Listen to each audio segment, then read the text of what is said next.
Hey, it's Lee. Welcome to Business Problem Solve today. I'm doing it by myself. It's been a while since I've had a conversation with you, but recently I had the opportunity to speak at the Change Management Institute London chapter. And I delivered a presentation called Using Comedy to Overcome Resistance to Change. And I thought, I've not really shared all of these in one podcast with yourself. So I thought, well, what better opportunity to do it than today? So using comedy to overcome resistance to change. Ultimately, the reason why I do this podcast is to make us think. And at the start of all of the courses that I deliver, that we deliver at Get Knowledge, I say you have to think and do different to achieve different. So if you want to achieve different results, you've got to think differently. And then those thoughts have got to create and drive different actions. So ultimately, this podcast, all of the podcasts, hopefully, my job is to make you think. But then your job is then to take those new thoughts and to prompt, and hopefully they'll prompt or create a new action for you. So you'll do the thinking following the conversations that we have, and then hopefully you'll take those thoughts and you'll do something different to then achieve different results, whatever those results you want them to be. And we've spoken in the past, as you know, that I speak a lot. I've got this podcast. Every week at the minute I'm doing lives on LinkedIn and YouTube where I sit in the bath and have conversations with amazing people. And then 3 years ago with Jason set up, co-founded Get Knowledge, and we deliver operational excellence programs that we call Sustainable Performance Excellence. And we also deliver Creating Confident Change Leaders and Creating Confident People Leaders courses. And we've worked with a whole host of big name companies, and we're looking to expand our client list as we go forward. But I think that change has been the worst job that I've ever had. The worst job I've ever had. But it's also been the best job that I've ever had over these last 16 years. It's been the best job when people get it, when you get somebody that where the penny drops and they realize that actually the world that they've been living in can change, and they can change it. But it's been the worst job when I've been the sole voice. When nobody's buying into something, when everybody's walking in a different direction, people don't want to work with you, and you're on two completely different paths. You might come across some of these people, like those people that say, I prefer how it used to be, or things like, I will agree with everything but I won't do anything. So the silent assassins. You might have those people that say, I'm saving what I have to say until the very last minute. And then that takes the trajectory of that meeting to a different direction. Or, nope, it won't work here. I've heard it all now. The people that think that it just won't work. We think of these and others as resistant to change. But I want to just ask about resistance first, because according to Google, resistance, the definition of resistance is the refusal to accept or comply with something. And this refusal is always a personal choice. And each person chooses whether to support an initiative or not. Because ultimately, anybody can change or do something different, but not everybody wants to. And that's why it is a personal choice. You've probably heard the phrase, you can take a horse to water, but you can't make it drink. And our job as change leaders, as people leaders, is to make people thirsty, isn't it? Make people thirsty so that then they drink that water. But what if they just don't fancy a drink? Does that make them bad? Does it make them wrong? And are they a villain in our change journey? I believe that nobody goes to work to purposefully do a bad job. It might just be their experience that has created that resistance. They might have had You might have had in the organization a whole host of different change initiatives that they believe that the one that you're currently going through is going to be exactly the same and nothing will change. So it doesn't necessarily make them bad. It doesn't make them wrong, and it doesn't make them a villain. It just makes them different. And we've got to understand where that resistance has come from. And that's why I want to talk about comedy, because as you know, I've been on a couple of comedy courses now. I've tried my hand at stand-up comedy in a live club, and I believe there are some parallels with comedy that can help us deliver change more successfully. And there was a previous podcast where I introduced these three things.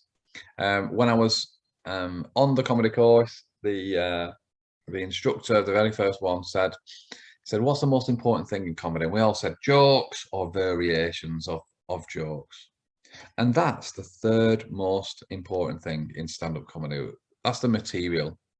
The knock who's there bit. The what's orange and sounds like a parrot, a carrot. That's just the material. And in change and in leadership, the material is just our processes, it's our tools, it's our techniques, it's our methods. That's just the materials that we use to do what we do. So that's the third most important thing in stand-up comedy, and I believe the third most important thing in change and in people leadership. The second most important thing is performance.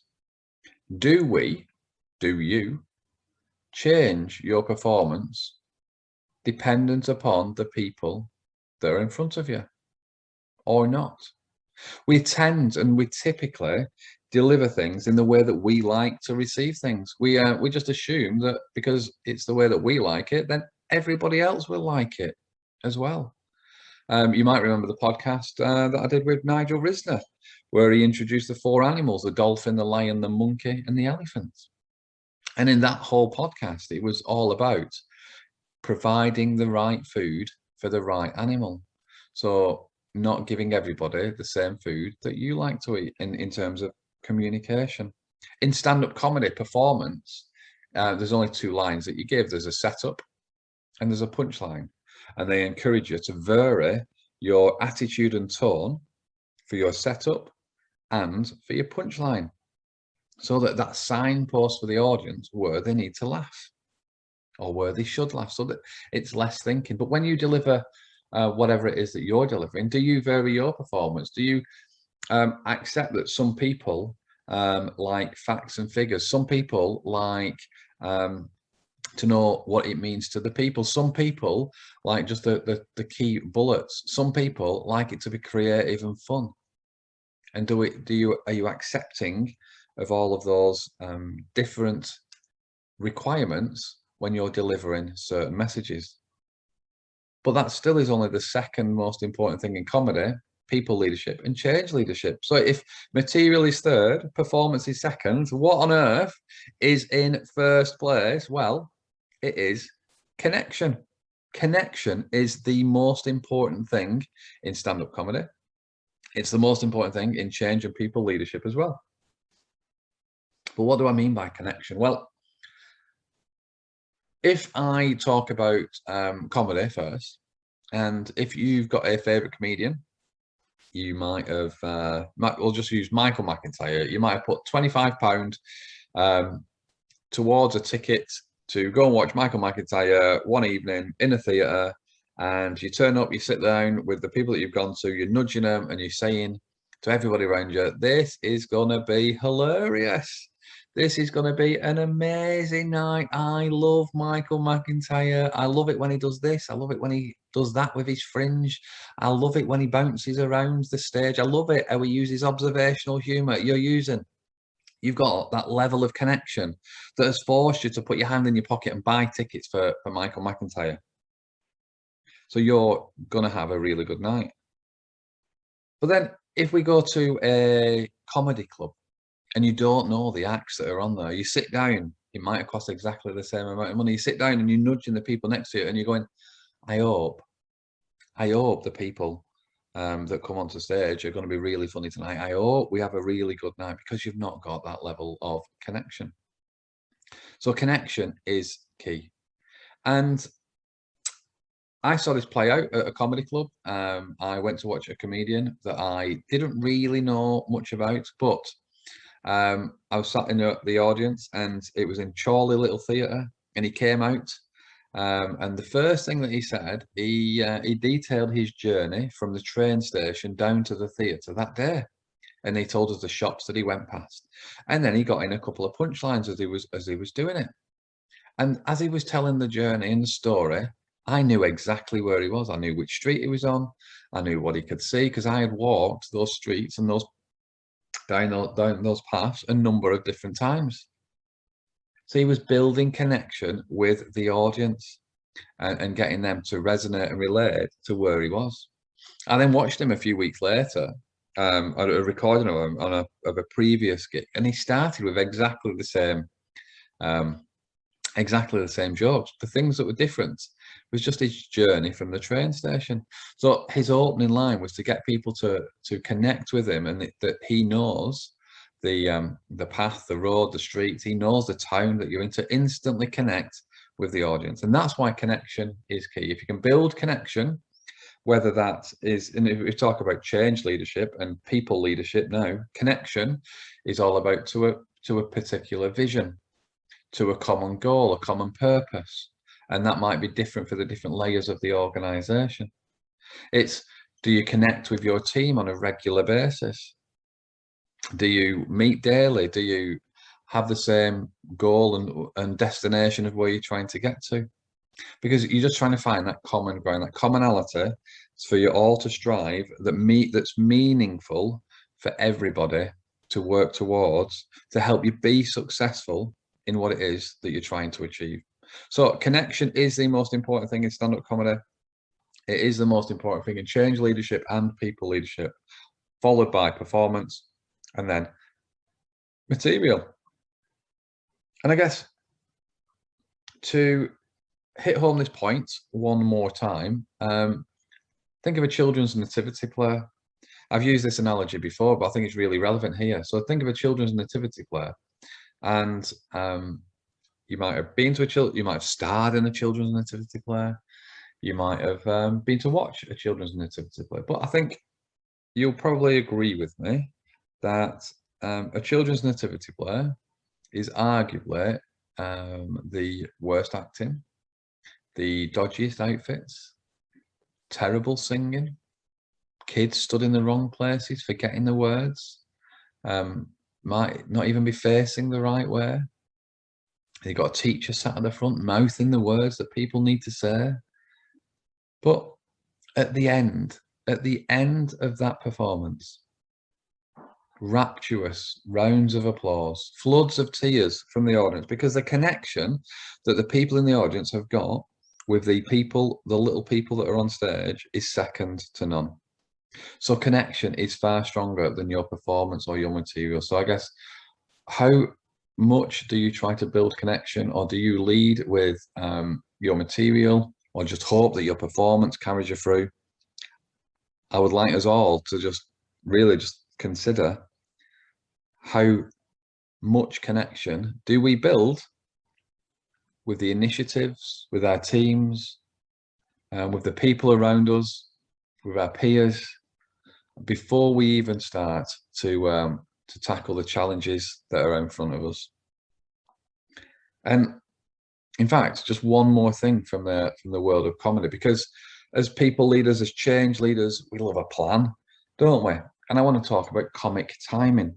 Comic timing, because there's three different types. There's the traditional type, which is a bit like your Gantt chart, really. You might have your activities down the left-hand side. You might have your dates going across the top. And in comedy, that's your program timing. That's your script. You're going to say this setup with this attitude at this pace. You're going to pause for this length of time. You're going to deliver this setup in this punchline in this attitude, and then you're going to pause for laughter, and then you're going to deliver your next setup.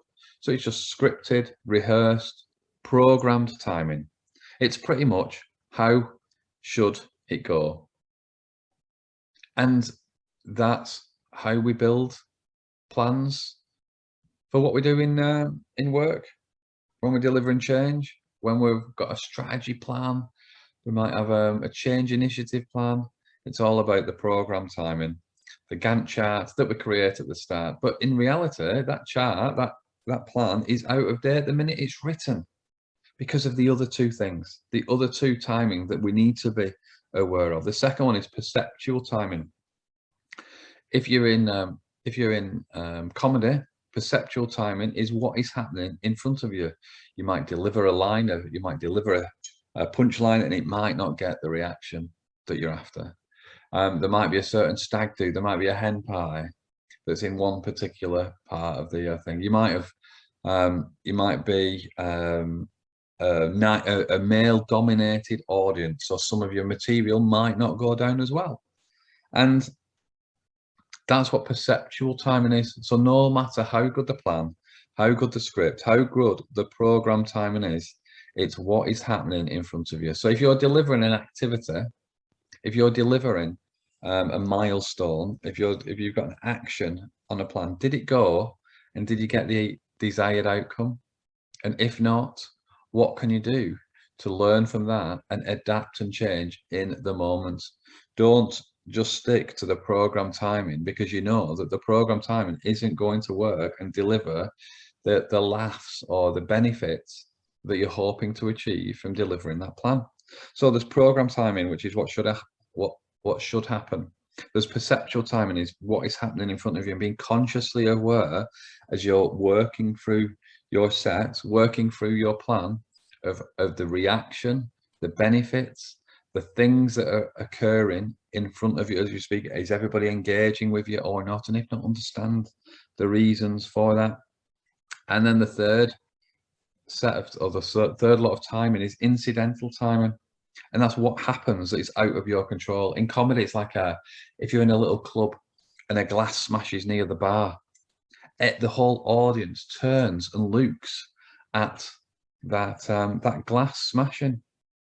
So what you've got to try to do is you've got to let that happen, acknowledge that it's happened, and get people back to focusing on you right at the start, because you might have been midway through your best punchline that now, if you deliver that punchline now, it's not going to land the same because you've gone through maybe a minute of setup. So it's how do you react and get everybody back with their eyes focused on the stage as quick as possible. And what strategies do you need to do it? And in business, it's like COVID is a prime example of an incidental. It's something that happened that's outside of our control that now we're trying, and we've been consistently trying to get people back to looking at us on stage, doing what we're trying to do to deliver what we're trying to deliver. So the three lots of timings are program timing, which is the traditional timing that we use. Perceptual timing is what's happening in front of us as we're delivering the stuff that we're delivering. And then incidental timing is how do we react to those things that happen that's outside of our control. And you can't cover all eventualities, all bases, but have an idea of what you need to do and how you need to respond if something does come in that is outside of your control. And it's only by having awareness of all three of those lots of timing and getting everybody to understand that maybe, and making it acceptable that you have to change your program timing, you have to change your set because of what's in front of you and what might happen that's outside of your control. And everybody needs to be consciously aware of that.